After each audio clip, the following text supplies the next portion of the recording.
Para rasul, murid-murid Yesus, menjadi pelopor dan pewarta kebangkitan Kristus sejak peristiwa itu terjadi. Mereka teguh dan tak tergoyahkan akan kebangkitan Kristus seperti yang sudah dinubuatkan oleh para nabi. Saudari-saudaraku yang terkasih, berjumpa kembali bersama saya Inspirasiku di Antara. Renungan Harian Minggu 4 Mei, Pekan Paskah yang ketiga. Semoga kita bersama keluarga, komunitas kita, selalu dalam keadaan sehat, baik, dan penuh sukacita. Marilah kita mengawali renungan kita hari ini dengan tanda kemenangan Kristus. Dalam nama Bapa dan Putra dan Roh Kudus. Amin. Allah Bapa yang penuh kasih, umat-Mu selalu bersukacita karena semangatnya telah Engkau baharui. Semoga kami yang hari ini bergembira karena telah Engkau angkat menjadi anak-Mu, menantikan hari kebangkitan dengan harapan penuh syukur.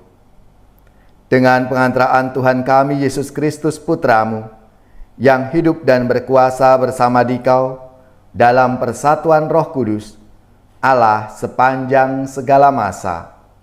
Amin. Dalam nama Bapa dan Putra dan Roh Kudus. Amin.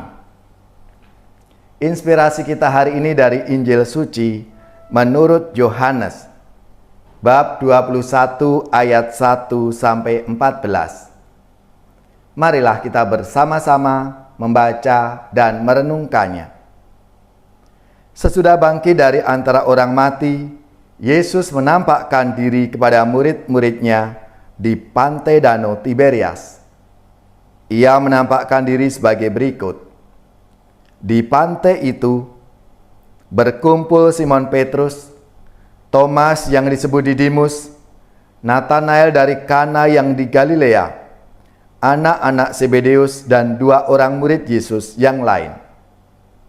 Kata Simon Petrus kepada mereka, "Aku pergi menangkap ikan." Kata mereka kepadanya, "Kami pergi juga dengan engkau." Mereka berangkat, lalu naik ke perahu, tetapi malam itu mereka tidak menangkap apa-apa. Ketika hari mulai siang, Yesus berdiri di pantai. Akan tetapi murid-murid itu tidak tahu bahwa itu adalah Yesus. Kata Yesus kepada mereka, "Hai anak-anak, adakah kamu mempunyai lauk pauk?" Jawab mereka, "Tidak ada."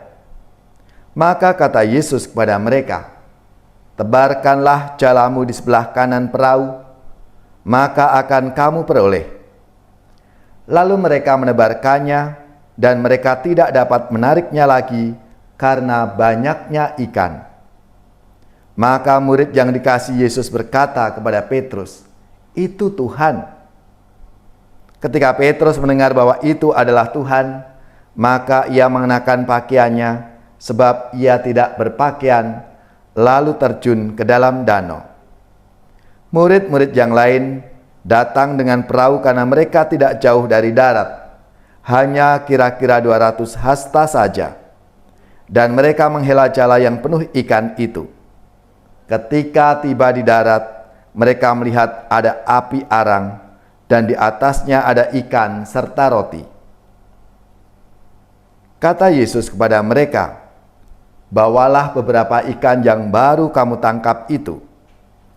Simon Petrus naik ke perahu, lalu menghela jala itu ke darat, penuh ikan-ikan besar, 153 ekor banyaknya. Dan sungguh pun sebanyak itu, ikannya jala tidak goyak. Kata Yesus kepada mereka, "Marilah dan sarapanlah." Tidak ada di antara murid-murid itu yang berani bertanya kepadanya, "Siapakah engkau?" Sebab mereka tahu bahwa ia adalah Tuhan. Yesus maju ke depan, mengambil roti dan memberikannya kepada para murid. Demikian juga ikan itu. Itulah ketiga kalinya Yesus menampakkan diri kepada murid-muridnya sesudah ia bangkit dari antara orang mati. Demikianlah sabda Tuhan. Terpujilah Kristus. Saudari-saudaraku yang terkasih, peristiwa kebangkitan Yesus yang dirayakan pada malam Paskah menjadi bahan pembicaraan yang tidak habis-habisnya. Ada yang pro, ada yang kontra. Sebagian orang Yahudi, yaitu kelompok Saduki, tidak percaya pada kematian dan kebangkitannya. Sikap mereka cukup bebas dan mementingkan hal-hal duniawi. Sementara kelompok orang Farisi percaya akan adanya kebangkitan. Masing-masing punya pengikut dan pengaruh yang cukup besar di kalangan bangsa dan masyarakat Yahudi, sampai tingkat akar rumput. Itulah sebabnya perbincangan tentang kebangkitan Kristus terus berlanjut menurut versi dan keyakinan masing-masing. Saudara-saudaraku yang terkasih, para rasul, murid-murid Yesus menjadi pelopor dan pewarta kebangkitan Kristus sejak peristiwa itu terjadi. Mereka teguh dan tak tergoyahkan akan kebangkitan Kristus seperti yang sudah dinubuatkan oleh para nabi. Penampakan Yesus kepada para muridnya mau menegaskan bahwa Yesus yang telah wafat di salib itu sekarang bangkit dan hidup di antara mereka. Ada keberlanjutan antara Yesus yang pernah berada dengan mereka sebagai manusia, sekaligus Yesus Sang Mesias yang hidup. Ia hadir dan menunjukkan tempat yang banyaknya ikan, lalu makan bersama dengan mereka. Ia pun bisa hadir tatkala ruangan terkunci. Dan pada salah satu penampakan itulah Yesus menanyai Petrus, "Apakah engkau mencintai aku?" Lalu Yesus memberikan tugas kepada Petrus agar ia mengembalakan domba-dombanya. Saudara-saudaraku yang terkasih, kita sebagai umat beriman harus lebih taat kepada Allah daripada manusia. Tentang kebangkitan Yesus itu, para rasul bersaksi bersama dengan Roh Kudus yang dikaruniakan kepada semua yang menaati Allah. Orang beriman dalam gereja sekarang ini ada di bawah kegembalaan pengganti Petrus dan para rasul yang berkedudukan di Roma.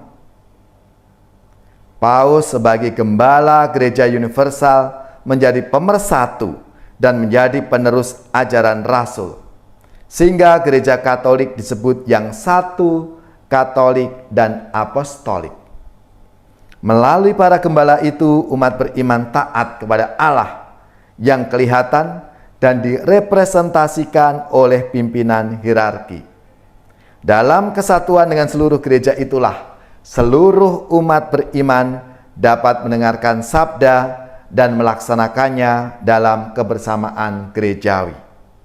Saudara-saudariku yang terkasih, kita semua adalah murid-murid Kristus yang sungguh kita mengakui dengan iman kita, Kristus yang telah wafat di kayu salib itu telah mengalami rahmat kebangkitan.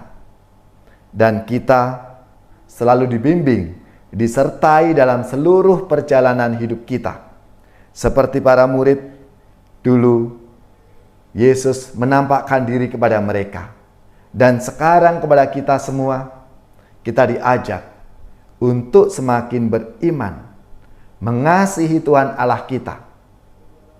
Dan kita diajak untuk semakin peduli kepada sesama kita. Dan akhirnya kita berani untuk bersaksi tentang Tuhan yang bangkit itu dalam hidup kita masing-masing.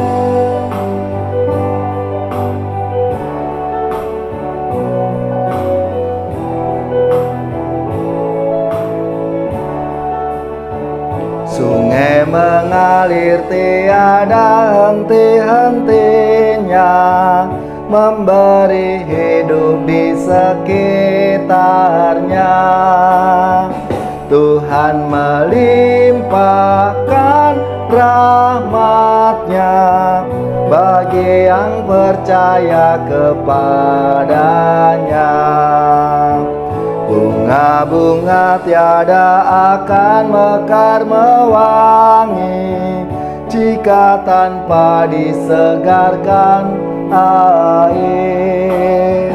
Hidup akan menjadi hampa jika tanpa cinta kasih Tuhan. Ya Tuhan Allah, limpahkan kasih sayang-Mu bagaikan air sungai abadi, agar segarlah hidup kami, tiada akan layu selamanya.